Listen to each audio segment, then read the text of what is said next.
Good Friday, YouTube. Good morning, everyone. Out riding solo today, as it's a bank holiday. My team are off on holiday.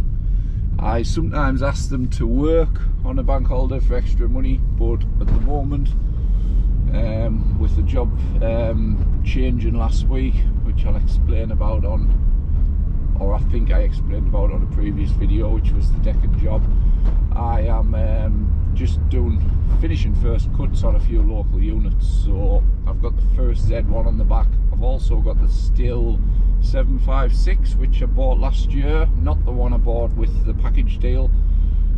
So I'll get a bit of footage of the Stihl 756 out this morning on a couple of jobs. Like I say, I was impressed with it last year in any weather, so I'm expecting a lot of them this year. But it's a high-end, expensive machine, so I know it's up to the job.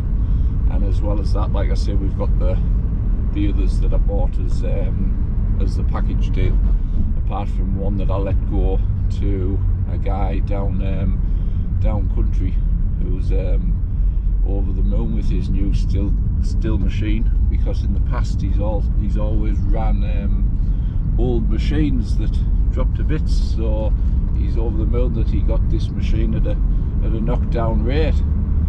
I'll not mention his name, but he will be watching this video, so happy days. So yeah, first cuts still. Obviously, a lot of industrial sites you get paid April to October, November to do 14 cuts, so you can't really get in March on some of them unless we contracted 12 months, which a lot of our customers are. But the few we're doing today, they're sort of the bare minimum clients. They only want 14 cuts.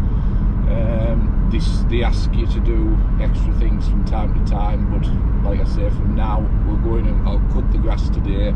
I'll edge the grass with the strimmer.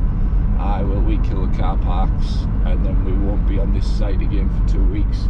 And it's what I call the bare minimum. It's how you maintain a site to a reasonable standard, but they don't want nothing flash.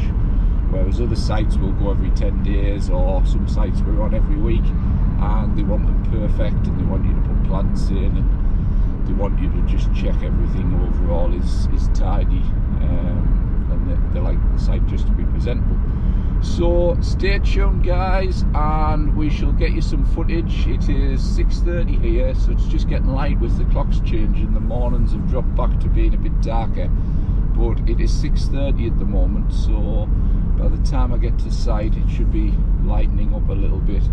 And we've got 5 sites to tackle today. Like I say, 3 of them are with the Z1 and 2 of them are with the small Stihl mower, and then just a bit of pottering around. How I work these sites, I'll just explain a little bit. Some of the sites in with my price, we're an in-out job, so we'll go in and basically you need to get around that site as fast as you can to make more money. But that's not how I do things. I'll price it based on, say that I think that site takes 40 minutes, I'll price it for an hour. And by pricing it for an hour, you can add that little bit extra, so you can take a little bit extra time, even though you're not getting paid for maybe, I don't know, tidying the edges or sweeping a bit of gravel from the car park. You can do it in with the hour, and it just adds a bit extra to the contract. And it makes, when people are looking at the jobs you're doing, they're not seeing you shooting in and ploughing through the grass, because people don't always know what's in that contract. But if people see you go and shoot around the grass and then drive away, and then, I don't know, then maybe having lunch in a car park or something, they'll look at that job and they'll think, heck, the mess he's left behind there, he's coming as fast as he can, he's just after making money.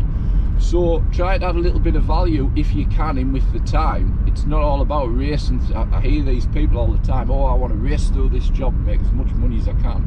Racing through jobs, you're not doing those jobs to the best of your ability, because you're just thinking about the next job and you want to be off that. So try and allow that time. So when my guys go out, I'll say to them, right, 8 till 9 today, you're on site A. And if you finished at 8:30, you do this, you do this, you do this, and you leave site at 9 o'clock. And that way, I can monitor what they do, and I know where they are through the day through tracking systems. But I know they're on that site and I know they're working. We have a policy that we don't have lunch in car parks and stuff because that looks bad. So we'll have lunch off site. So I know that while they're on the job, they're working, and the client's looking out the window and saying they're not dossing about in the van for 15 minutes. So everybody's happy basically. And it's all these little things that add up. For all you guys that's setting off, it's all these little things that make the difference between you and the amount of cowboys who are out there, because believe me, there's a whole army of them. So yeah, just try and up your standards all the time. Look around, see what your competition's doing, see if they're better than you. If they're better than you, find out why, and just try to get up near them or past them by delivering a better service. So thanks for watching, guys, and we will see you in a little bit with some footage.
it's a grass cut on a medium height and litter picking and weed killing the edges, but you can see the next job is to come back and moss clear these car parks with the moss brush from the winter build up.